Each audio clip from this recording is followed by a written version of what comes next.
You're no stranger to the world. Perhaps you're in your 40s, 50s, maybe even into your 60s. You've lived through enough winters to know that life doesn't hand out blessings without cost. You've fought your battles, earned your scars, and carved out a name for yourself. There is a quiet dignity in that, even if you don't always feel it. And then she appears, a younger woman, vibrant, magnetic, full of contradictions. A little wild, a little mysterious, her laughter filling spaces you didn't even know were empty. And for reasons you don't fully understand, she gives you her attention, not just polite surface-level chatter, but real piercing attention. She looks at you like she sees something in you that others stopped noticing long ago. And before you know it, something awakens inside of you. You feel alive again, excited, seen. It's flattering, isn't it? To be noticed not just as a man, but as a force. And yet, this is the very moment most men begin to make mistakes that chip away at their presence and dignity. This is not a condemnation. This is not about shame. This is about clarity. Because there's a truth here that too few men hear: you are already complete. You with your decades of lessons and failures and victories. With your calm when others panic. With your quiet strength when others crack. You do not need to shrink or soften or twist yourself to fit into her world. Those battles you fought, those nights you endured alone, those are your power. That is what makes you magnetic. But too often in that intoxicating rush of her attention, men forget. They adjust themselves not because she asks them to, but because they fear losing her light. They smooth out their edges, try to become relatable, start chasing instead of standing. And little by little, they stop being a man and start becoming a boy, performing pandering, hoping. And she feels it. Women, especially younger women, have an almost supernatural sense for authenticity. They can feel when a man begins to orbit them instead of his own purpose. And the very thing that drew her to you, your calm, your mystery, your edge, begins to evaporate the moment you try to win her. So this is your wake-up call. These are not just dating tips.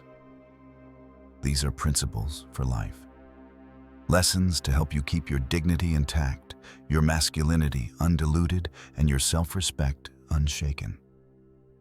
These are strategies for not just surviving her presence, but mastering yourself in it.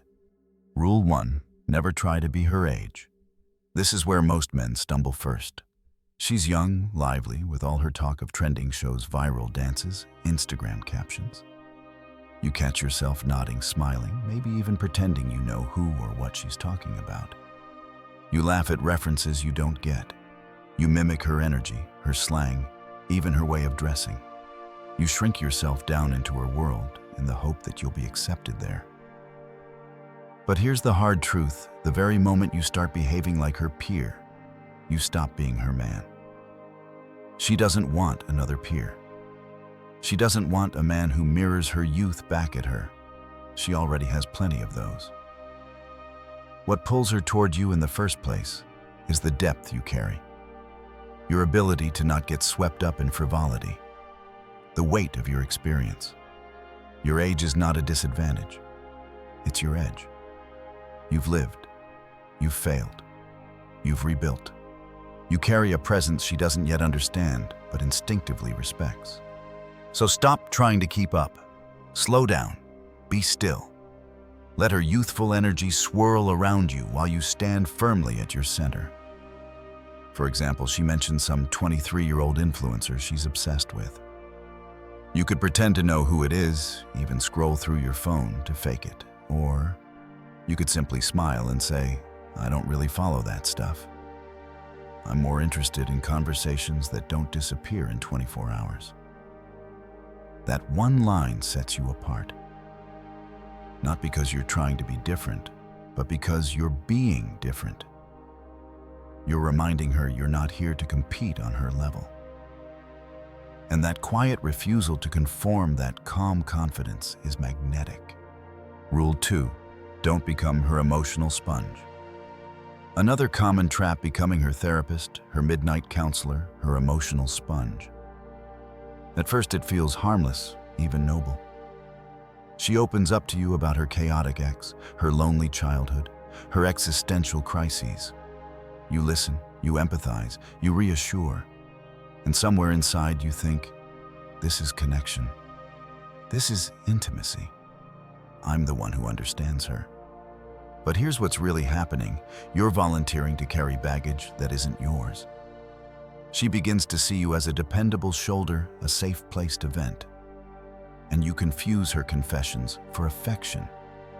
It isn't romantic bonding. It's emotional outsourcing. She calls you when life overwhelms her. You pick up. She dumps her storm on you. You absorb it. She feels better. You feel closer. But nothing actually changes. You're not the man she desires. You're her therapist disguised as a lover. There's a difference between being emotionally available and being emotionally absorbent. A stoic man listens without rescuing. He offers insight without investment. He remains calm without being consumed. Imagine she calls you crying over her latest crisis. Instead of diving into problem-solving mode, you simply say, "That sounds like a lot. I hope you give yourself space to figure it out." That one sentence tells her you see her, but you won't let her chaos swallow you. That is what unnerves her in the best way. You're present, but you're not trapped. Rule 3. Don't chase her validation. This is perhaps the deadliest mistake older men make, chasing her validation. It doesn't always look desperate. It starts subtly. You compliment her more than she deserves. You wait hours for her replies. You tiptoe around your own boundaries just to keep her happy. You adjust your tone. You edit your truth. You orbit her emotional weather like a moon clinging to its planet. And she feels it. The moment you seek her validation, you stop being the man she respected and start being the performer she tests. And here's the secret: she will test you, not to hurt you, but to see what you're made of, to see if you'll stand firm or melt under the weight of her moods. You don't win her respect by being agreeable. You win it by being centered. As Marcus Aurelius said, we all love ourselves more than other people, but care more about their opinions than our own. Flip that. If she takes 5 hours to respond, you don't panic. You don't double text. You don't send a silly meme to reopen the conversation. You keep living. You let her come to you, and if she doesn't, you still win because you didn't betray yourself. Rule 4. Don't try to impress her. Lead instead. Everything in modern dating screams impress her. Take her to the most expensive place, dress a certain way, say the cleverest thing. But when you try to impress her, you give her the frame. You make her the judge and yourself the contestant. And that's when she stops seeing a man and starts seeing a boy desperate for applause. Instead, lead. Leading isn't loud. It isn't domineering. It isn't arrogant. It's quiet confidence, direction, stability. When she asks what you want to do, you don't say, "I don't know." "What do you feel like?" You say, "We're going here. You'll love it." When she tests your boundaries, you don't collapse, you hold them. When she gets emotional, you don't match her chaos, you remain calm. That is leadership. Rule 5. Don't project fantasies onto her. She's beautiful, full of energy, showing interest. And already your mind starts painting futures, dinners, vacations, maybe even marriage. Stop. When you imagine a future before seeing who she really is, you blind yourself. You excuse red flags. You tolerate what you shouldn't. Stay present. Watch her actions. Notice how she handles stress, disappointment, conflict. Attraction is easy. Compatibility is revealed under pressure. Don't build castles in your mind before seeing if the ground is solid.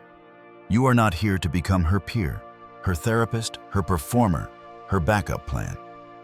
You are here to stand in your center, to carry your years as armor, not baggage, to lead with calm, to observe before committing. This is not about seducing her. This is about mastering you.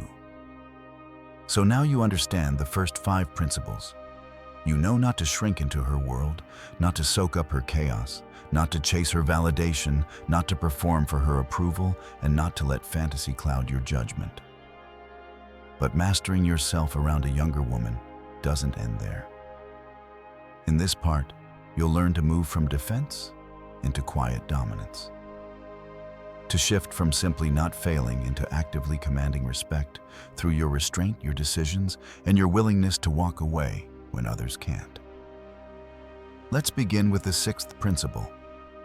Don't be her backup plan or emotional filler. This is one of the most common ways men betray themselves without realizing it. She flirts with you when she's bored, sends late-night texts when she's lonely, calls you after the guy she really wants doesn't pick up. You feel chosen. But deep down, you know you're not her first choice, you're her convenience. And the worst part, you allow it. You answer every time.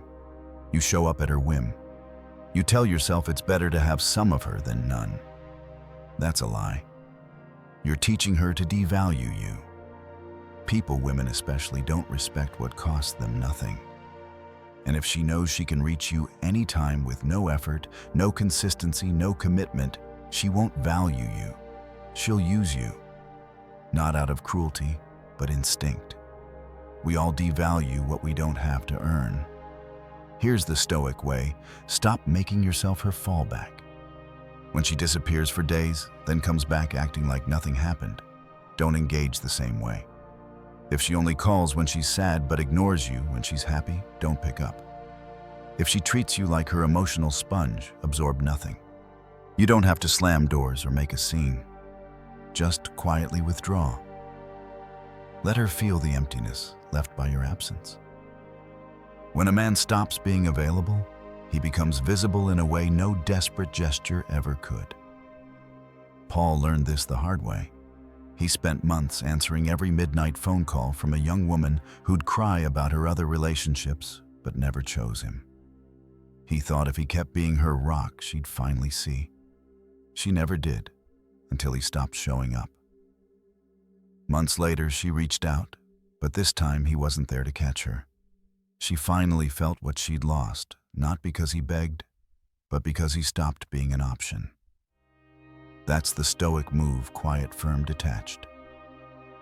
Next, don't lose your mission for her. This is where even strong men stumble.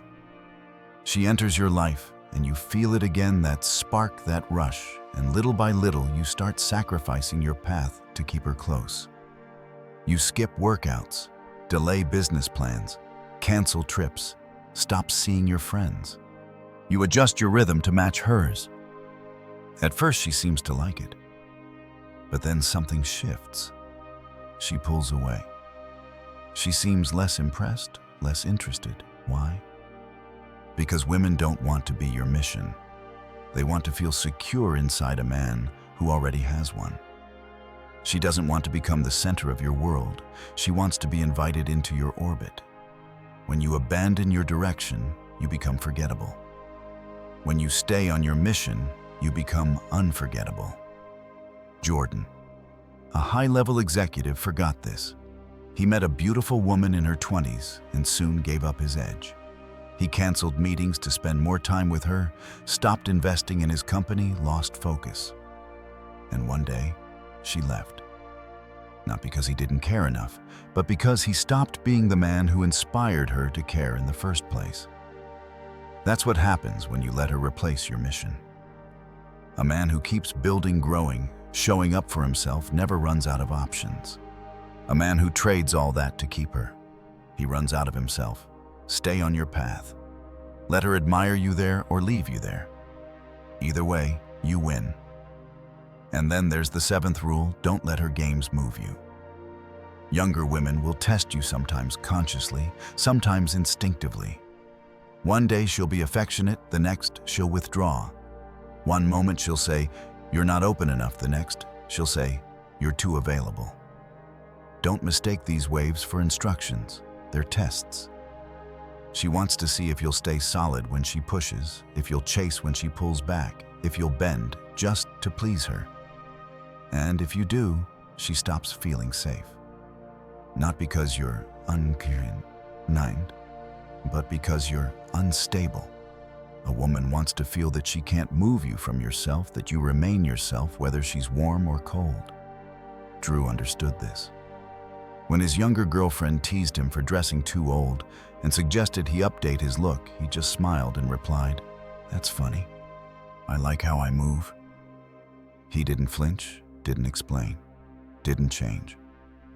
2 days later, she called him again, not because he agreed with her, but because he didn't. She saw he was immovable, and that made her trust him more. Be kind, be present, but never rearrange yourself to match her mood. She doesn't want a puppet. She wants a rock. The 8th principle, don't try to buy her attention. Too many older men fall into the trap of thinking, if I give enough money, gifts, time, she'll stay. But that's not desire. That's dependence. And she'll feel it. A woman doesn't fall for the man who spends the most. She falls for the man who moves the least when she tests him. The man who commands attention by how he lives, not by what he gives. Dan showed this perfectly. He met a younger woman at a networking event. While other men tripped over themselves to impress her with expensive dinners, gifts, favors, Dan didn't. He set plans that worked for him, showed up when he said he would, never overextended.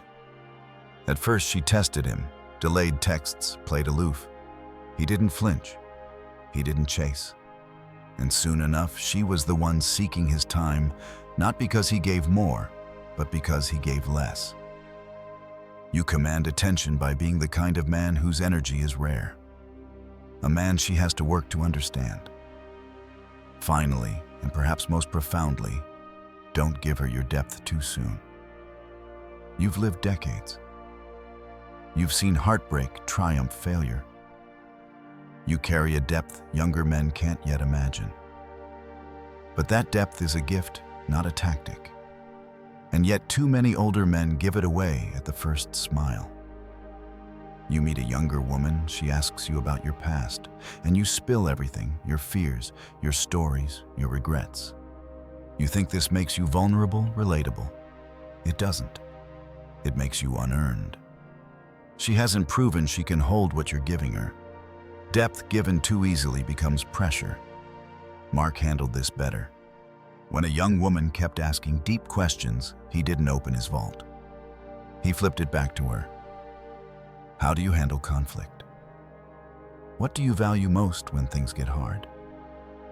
And he watched her answers, not just her words, but her reactions. Only when she showed consistency and maturity did he begin to share himself. And when he did, it landed, because she had earned it. Your story is not a performance. It's a reward. Make sure she deserves it before you give it. In all of these principles, one truth shines through. She's not looking for a man who will bend to her, orbit her, or perform for her. She's looking for a man who is already complete. A man who stands in his own gravity. A man she can lean into, not a man who leans into her. These next lessons will take you deeper into mastering your presence so profoundly that even your absence carries weight. Into leading her energy without chasing it. Into walking away when others can't. And into making her wonder about you long after you've left the room. You've learned what not to do to avoid shrinking into her world, to stop absorbing her storms. To stop chasing her applause. To stop selling yourself for approval. To stop building castles in your head, to stop being her backup plan. To stop abandoning your mission, to stop playing her games, to stop buying her time, and to stop giving away your depth too easily. But now comes the pivot.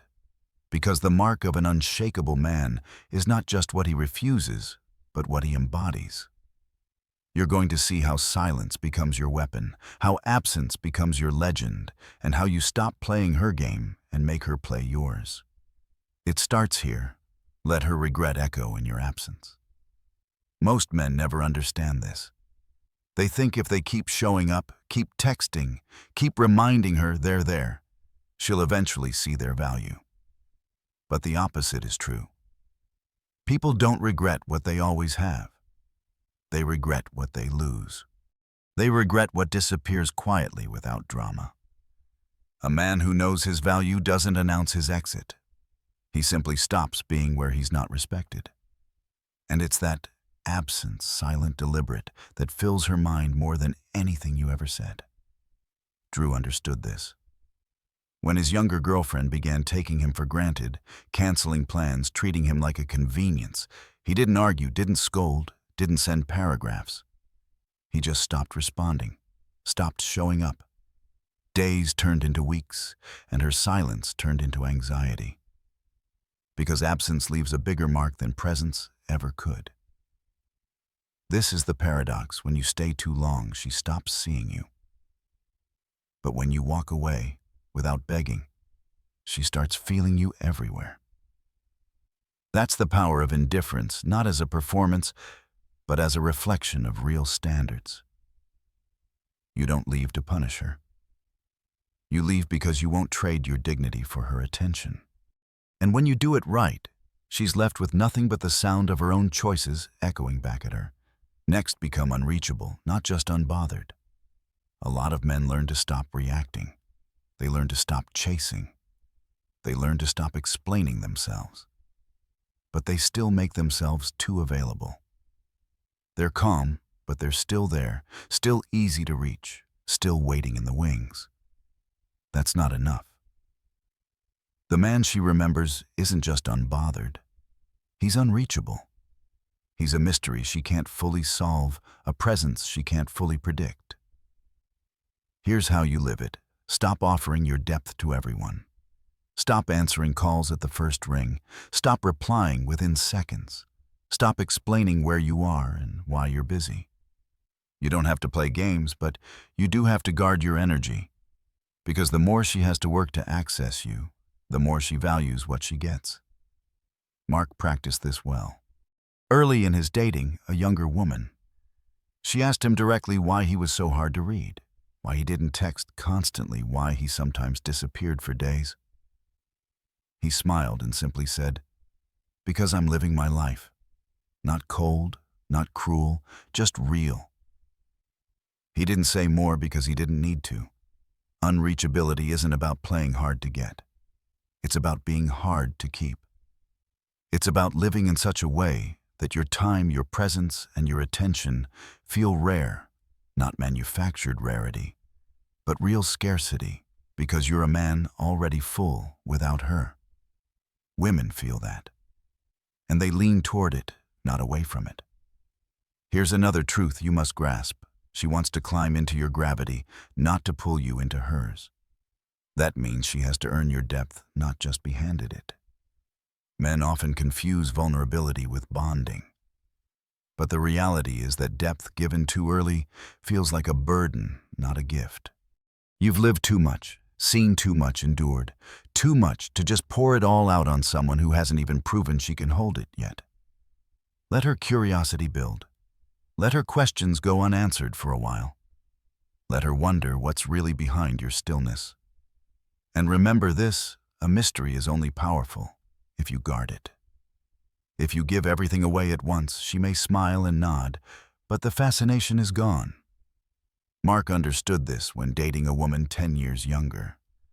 Instead of answering her probing questions about his past, he'd ask her about hers.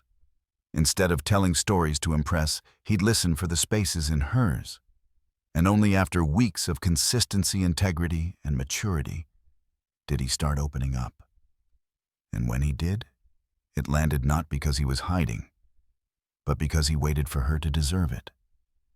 Now we move to the next level, become the myth in the room. Most men think presence is about what you say, what you wear, what you do. It's not. It's about what you withhold. Most men talk too much. laugh too loudly, move too fast. But a man who sits back, speaks slowly, moves deliberately, he becomes the gravitational center of the room. People adjust around him instead of him adjusting to them. Dan mastered this at a dinner party. Surrounded by younger men competing for attention, telling jokes, making loud claims, he sat back quiet, observing. When he spoke, it was brief, sharp, memorable. People leaned in. They laughed harder, listened longer. And when he left early, the energy in the room dipped because they realized it had been revolving around him all along. You don't win presents by trying to impress. You win it by letting others project onto you. Be a little unpredictable. Warm eyes but cold voice. Polite but unyielding. Engaged but never fully accessible. People's minds can't settle on who you are, and in that dissonance, you become unforgettable. Another key: master the exit. Weak men overstay. They linger until they're dismissed. Strong men leave, while interest is still rising. When you're talking to her, leave her with a question, not a conclusion. When you're in a room, leave before you're ignored. Timing is everything. You don't need a grand excuse. Just a calm, well-placed, "I've got something to handle. We'll finish this another time." And then you're gone. Not to punish, not to manipulate, but to leave your echo ringing after you've left. And one more tactic of the unshakable man: let others defend you. When your reputation is questioned, when someone takes a shot at you in public, don't rush to defend yourself. Because the moment you defend yourself, you validate the attack. Instead, stay still. Trust that your presence has built enough respect and enough fear that someone else will correct the narrative for you. This happened to Tom at a work event. Someone made a snide remark about his age in front of a younger woman he was speaking to. He didn't flinch. He didn't respond. He just smiled faintly and let it hang in the air. 30 seconds later, someone else in the group spoke up and shut the comment down. Why? Because Tom had cultivated such a presence that others felt compelled to protect it. That's what real power looks like, not defending your legend, but letting the legend defend itself. Every move you make in public is a chance to install your legend. And a legend isn't built through noise. It's built through silence, restraint, timing, and the ability to leave people wondering what you're thinking, what you're planning, what you're capable of. In the next chapter, you'll learn how to use these principles not just to hold your ground, but to lead hers. You'll learn to move her energy without chasing it, to guide the interaction without forcing it, to stay calm while others panic, and to build the kind of respect that lingers long after desire has faded. By now, you've learned to become unbothered, to withdraw your energy, to let your absence speak louder than your presence, to move with mystery and timing instead of desperation and noise. But presence alone is defensive. True power begins when you use it not to impress her, but to lead her. And leadership in this context has nothing to do with dominance or control. It's about direction. Presence creates intrigue. Leadership turns that intrigue into respect. So here is where you flip the dynamic. You stop responding to her tests and instead set the pace yourself. Most men, older and younger alike, let the woman define the rhythm. She texts and they drop everything.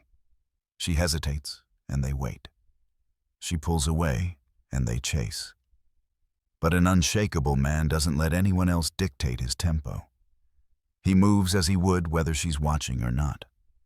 And when she senses that she begins adjusting to you instead of the other way around, this begins with decisiveness. It's stunning how rare this is today. The older man who keeps asking, "What do you want to do? Where do you want to eat? Is this okay with you?" He might think he's being considerate. He's not. He's being weak. Because the underlying message is, "I'm afraid to risk choosing wrong, so I'll make you lead." But she already does that with younger men. She's exhausted by indecision. What she craves is a man who chooses calmly, confidently. without seeking approval. When you tell her, "Be ready at 7, we're going here," she may smirk, she may tease, but she feels something rare: security. Someone who knows where he's going. Drew embodied this when he planned a dinner. His younger date joked about maybe not liking the food. He smiled, said, "You'll survive," and ordered. Not because he didn't care, but because he cared enough to lead. And when she teased him later about being bossy, it wasn't disdain. It was respect disguised as flirtation. That's the secret: she doesn't want you to ask what she wants. She wants you to decide and give her space to surrender to it. But leadership is more than picking restaurants. It's emotional leadership too. When she gets emotional, angry, anxious, unpredictable, most men mirror it. They match her energy, argue, escalate, try to win the moment. You don't.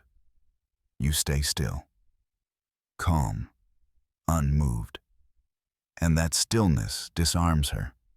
It shows her she doesn't need to panic because you're not panicking. One night, a younger woman confronted Dan at a party, accusing him of ignoring her. He didn't defend himself, didn't raise his voice. He looked her in the eye, smiled faintly, and said, "You don't really believe that." She froze, not because of what he said, but because of how he said it. That calmness reminded her why she was drawn to him in the first place.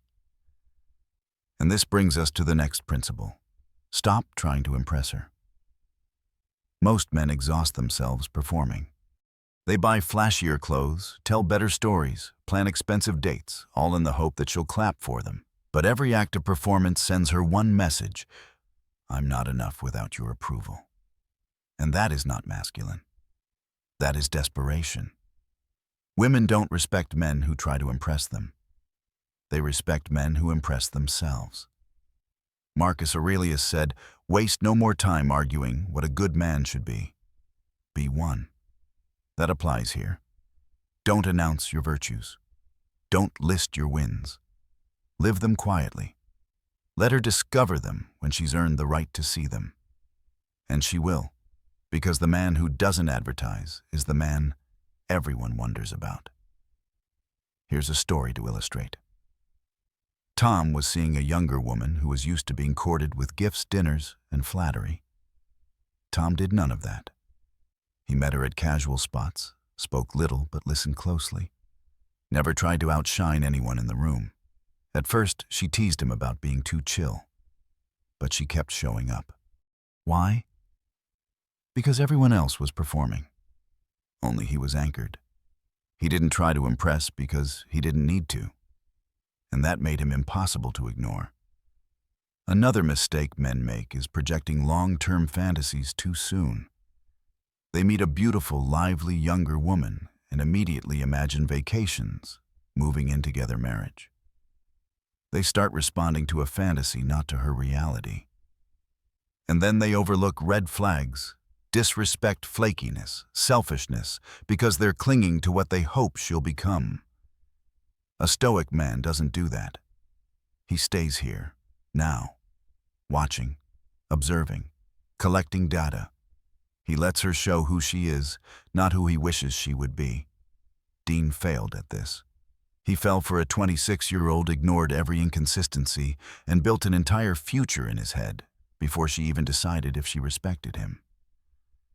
When she ghosted, it wasn't just the woman he lost. It was the fantasy. And that hurt worse. So here's the discipline: every interaction is just that, an interaction. Not a contract, not a promise, not a guarantee.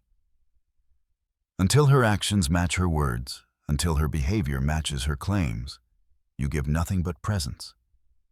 Stop skipping ahead in your mind. Stop imagining her as your salvation. She's not. She's a test, one you pass by observing more than dreaming.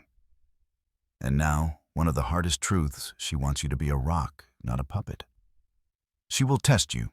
Pull back, say you're too distant, then say you're too intense, then say you're too calm. None of this is a request. It's a measurement.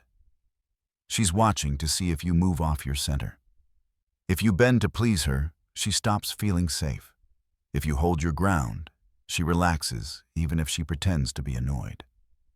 Drewy learned this when his younger girlfriend critiqued his style, flirted with another guy at a party, and threw a sarcastic jab about his age.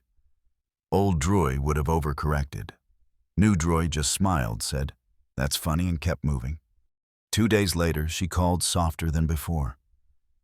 Because the moment she realized she couldn't shake him, she trusted him again. The Stoics call this tranquility the state of not being controlled by others' moods, judgments, or games. And it's rare, which is why it's powerful. She doesn't trust the man she can control. She trusts the one who refuses to surrender his self-respect just to keep her happy. That's the rock. That's you. And finally, never let her pull you off your mission. The moment you sacrifice your goals, your growth, your routine to accommodate her whims, you lose more than her respect. You lose yourself. Women want to feel that your path was already in motion before she appeared and will continue even if she leaves. That's what makes you magnetic. Not the things you give up for her, but the fire you keep burning with or without her. Jordan learned this the hard way. He slowed down his business, skipped his workouts, rearranged his life for a younger woman who never even asked him to. And when she left, he realized she didn't fall for him because he was available. She fell because he was alive. When he stopped being alive, she stopped feeling drawn. Remember this, she doesn't want to be your mission. She wants to join it. So keep building, keep leading, keep growing, whether she stays or goes. When you stop performing and start leading, not by force, but by presence, you stop being one of many. You become the standard by which she measures everyone else. Not because you chased her, but because you stayed yourself. Now you've learned the foundation, how to stand still when others shake, how to stop explaining yourself, how to stop performing and start leading, how to let your absence speak louder than your presence, and how to hold your mission above everything else. But there's one final layer, the frame. Because it's not enough to avoid mistakes, or even to lead well. To truly become unforgettable, you must master the frame, the invisible psychological boundary that defines who moves around whom. Most men don't even realize the frame exists. They step into situations already playing by someone else's rules. She teases, and they defend themselves. She pulls back, and they chase. She flirts with others, and they compete. Every time you react, you step into her frame, and she feels it. Women don't trust men they can move like pieces on a board. They trust the one who holds the board still. Here's what the frame looks like. You decide the tempo, the tone, and the boundaries of the interaction without announcing them. You don't ask for permission to be calm. You don't seek validation to act. You don't panic when she pulls away or flirts or tests. You simply let her orbit around you because she senses you're already rooted. Dan demonstrated this when his younger girlfriend tried to bait him. She posted a photo with another guy on her story, then texted him minutes later. "Hey, stranger." Most men would reply fast, act jealous, ask questions. Dan didn't. He left the message unread until the next day, then simply wrote, "Busy day. Hope you're good." No bitterness, no competition, just quiet certainty. And she felt it not because he played a game, but because he refused to step into hers. This is the key. Don't react. Redirect. When she teases you, smile faintly and change the subject. When she tests your patience, slow down instead of speeding up. When she accuses you of being too calm, agree with her, "I am calm." That's why you're still here. You don't win the frame by fighting for it. You win by refusing to leave it. Next comes a skill most never develop, guiding her without words. Words are cheap. Anyone can promise to lead. But energy, calm, deliberate, unhurried, pulls people toward you without a sound. You don't convince her to follow you. You move, and she feels compelled to come closer. One night at a party, Mark noticed his date getting swept up by loud, chaotic energy. Instead of competing, he simply leaned against the wall, watched, and waited. A few minutes later, she walked back to him without being called. Why? Because the storm needs the calm to return to. You don't lead by dragging.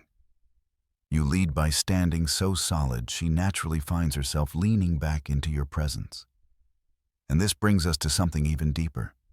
Leave her feeling you after you've left the room. Most men are forgettable because they fill the air with noise, compliments, jokes, big gestures, all of which fade the moment they're gone. But the man who says little, who moves with restraint, who listens more than he speaks, he lingers. Why? Because people don't remember what you say. They remember how you make them feel. The younger woman who talks to you may not recall your stories word for word, but she'll remember how your calm made her feel safe. She'll remember how your silence made her curious. She'll remember how your refusal to bend made her respect you. Tom left that impression. After seeing a woman only 3 times, she told a friend, "I can't stop thinking about him. I don't even know why." She couldn't name it because it wasn't something he did. It was something he didn't do. He didn't chase. He didn't explain. He didn't flinch. He let her feel his weight without using force. This is what the Stoics called arete excellence of character. Not in what you achieve, but in how you carry yourself. A silent dignity, a quiet confidence, a standard that needs no applause. To cultivate this, you need to build what I call the invisible legend. And here's how. Speak less than you know. Not because you're hiding, but because you understand mystery builds respect. Answer questions simply. Don't fill silences to make her comfortable. Let her wonder. Move more slowly than the room. Fast talkers and fast movers reveal nerves. Slow movements reveal control. When everyone rushes to impress you, lean back and take your time. Withdraw before they're ready. Leave the party before it peaks. End the conversation while it's still alive. She should feel your absence immediately. That's how your presence grows. Let others talk about you. When someone asks about your accomplishments, deflect lightly and move on. Your reputation should be carried by others, not by you. Observe without reacting. Scan the room without being obvious. Notice who's competing with you, who's watching you, who's pretending not to notice. Collect information quietly. Guard your rituals. Never abandon your gym, your work, your solitude just to please her. She should feel like she's stepping into a well-lived life, not replacing it. Reward loyalty sparingly. When she earns your respect, give it. But don't flood her with praise just because she craves it. Your approval is rare, and that's why it matters. When you live this way, you stop being just another man. You become an idea. A question she can't quite answer. A presence she can't quite shake. And here's the final truth. You are not competing with younger men. You're not competing with anyone. You're not here to prove you can keep up with her youth or her chaos. You're here to remind her what she didn't know: she was looking for a man who doesn't flinch, who doesn't chase, who doesn't perform. A man who already has what she's trying to find. You are the calm in her storm, the rock in her ocean, the standard she didn't believe existed. So when you walk into a room, don't rush, don't explain, don't shrink. You've lived too much, seen too much, earned too much to play small now. Stand tall, speak softly, move slowly, and let the world adjust to you. Because at the end of the day, she won't remember the loud men. She won't remember the men who bent over backwards. She won't remember the men who tried to impress her with things they didn't even believe in. She'll remember the man who made her heart race without saying a word. The man who left before she was ready for him to go. The man who carried himself like he was already whole because he was. And that, brother, is the unshakable man. Now, it's your turn to live it.